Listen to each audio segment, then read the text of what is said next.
आज हम आपको बताएंगे जेन स्ट्रीट के उस बड़े घोटाले के बारे में जिसने भारतीय शेयर मार्केट की जड़ें हिला दी।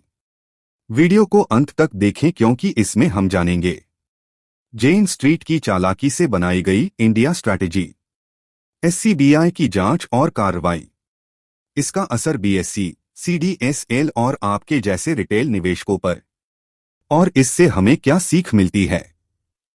तो चलिए शुरू करते हैं। जेन स्ट्रीट क्या है? जेन स्ट्रीट एक प्राइवेट फाइनेंशियल सर्विसेज कंपनी है। इसकी शुरुआत 2000 में अमेरिका में हुई थी। यह company high frequency trading (HFT) करती है, यानी बहुत तेजी से ऑटोमेटेड एल्गोरिदम के जरिए ट्रेडिंग करती है। कंपनी के पास 2000 से 3000 कर्मचारी हैं और यह 45 देशों में काम करती है। जेन स्ट्रीट का हेडक्वार्टर अमेरिका में है और यह दुनिया की सबसे बड़ी प्रोप ट्रेडिंग फर्मों में से एक मानी जाती है। जेन स्ट्रीट की एंट्री भारतीय मार्केट में जनवरी 2023 में जेन स्ट्रीट की भारतीय मार्केट में एंट्री हुई। इसकी इंडियन यूनिट का नाम था जेएसआई इन्वेस्टमेंट प्राइवेट लिमिटेड। यह पूरी तरह ऑटोमेटेड अल्गो ट्रेडिंग के जरिए इंडियन डेरिवेटिव्स मार्केट में एक्टिव हुई। कंपनी का फोकस मुख्य रूप से निफ्टी और बैंक निफ्टी के ऑप्शंस और फ्यूचर्स पर था। इंडिया स्ट्रैटेजी घोटाले की जड़। जेन स्ट्रीट ने देखा कि कोविड के बाद भारतीय रिटेल ट्रेडर्स ऑप्शन सेलिंग में बहुत ज्यादा एक्टिव हो गए थे। इन्हीं रिटेलर्स को निशाना बनाने के लिए उन्होंने अपनी इंडिया स्ट्रैटेजी तैयार की। स्ट्रैटेजी थी ऑप्शन सेलर्स के स्टॉप लॉस को ट्रिगर करना और उनसे सस्ते में ऑप्शंस खरीदना। मॉर्निंग पंप, सुबह का खेल। रोज सुबह 9:15 बजे जेन स्ट्रीट बैंकिंग सेक्टर की बड़ी कंपनियों जैसे HDFC bank, ICICI bank, axis bank, Kotak bank में भारी खरीदारी करता था।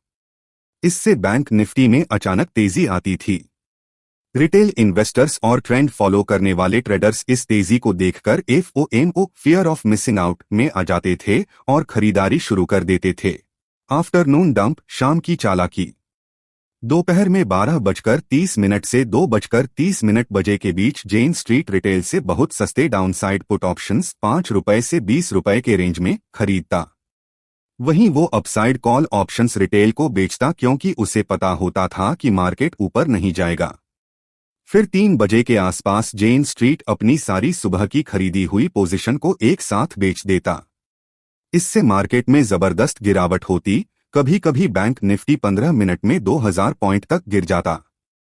इनके सस्ते खरीदे हुए पुट ऑप्शंस की कीमत ₹10 से ₹1500 तक बढ़ जाती और जेन स्ट्रीट करोड़ों कमा लेता।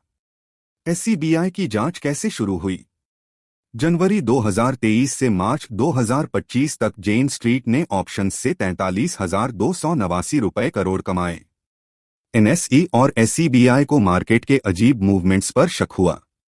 अप्रैल 2024 में मीडिया रिपोर्ट्स आईं कि जेन स्ट्रीट एक्सपायरी डे पर बड़े रिस्क वाली पोजीशन ले रहा है।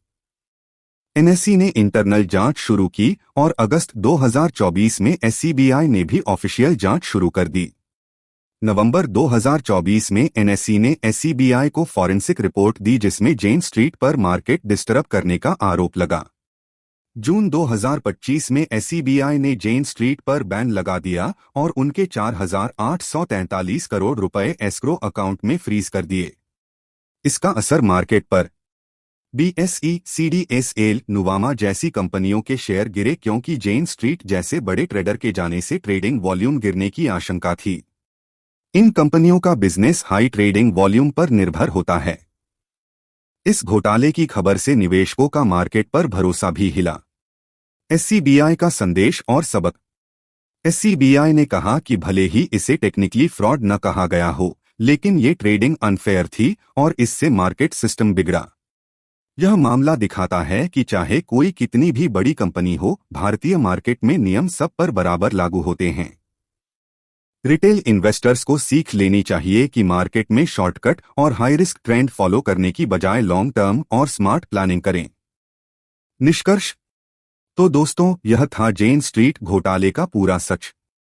अगर आपको यह जानकारी पसंद आई हो तो वीडियो को लाइक करें, चैनल को सब्सक्राइब करें और कमेंट में बताएं कि आप इस पर क्या सोचते हैं। और हाँ, शेयर मार्केट में स्मार्ट बने, नियमों का पालन करें और लालच में आकर अनजाने रिस्क न लें। डिस्क्लेमर: यह वीडियो केवल एजुकेशनल पर्पस के लिए है। इसमें दी गई कोई भी जानकारी इन्वेस्टमेंट सलाह नहीं है। निवेश करने से पहले अपने फाइनेंशियल एडवाइजर से सलाह जरूर लें।